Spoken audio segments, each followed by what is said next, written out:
कोई कुछ नहीं बोलेगा। तमिलनाडु। तमिलनाडु में कैसा पूछेगा भाई? ससुर। भाई साहब, अगर इंडिया में कंट्रोवर्सी का कोई पोस्टर बॉय होता तो वो और कोई नहीं बल्कि कुणाल कामरा होते। भाई ने स्टैंड अप कॉमेडी में एंट्री ली थी लोगों को हंसाने के लिए, लेकिन जनाब अब ट्रेंड कर रहे हैं कंट्रोवर्सी के लिए। इसी कंट्रोवर्सी के बीच कुणाल कामरा पर मीम बनाकर लोग सोशल मीडिया पर जमकर वायरल कर रहे हैं। आइए देखते हो जाएगा।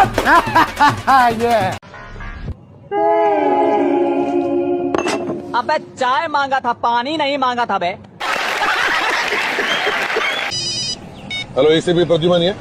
तमिलनाडु। तमिलनाडु में कैसा पूछेगा भाई? हेलो हेलो भाई यहाँ पे क्या हो रहा भाई? रुक जा।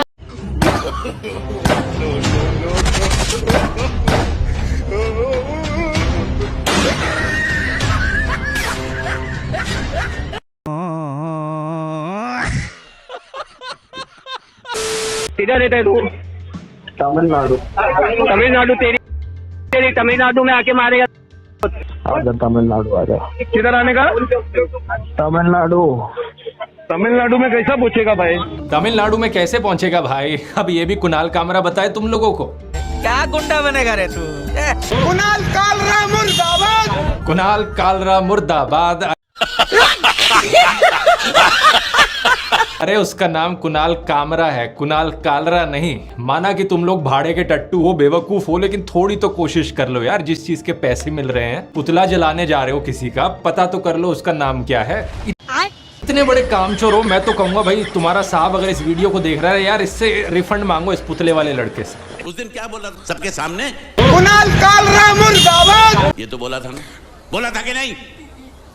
मैंने ऐसा कब कहा था?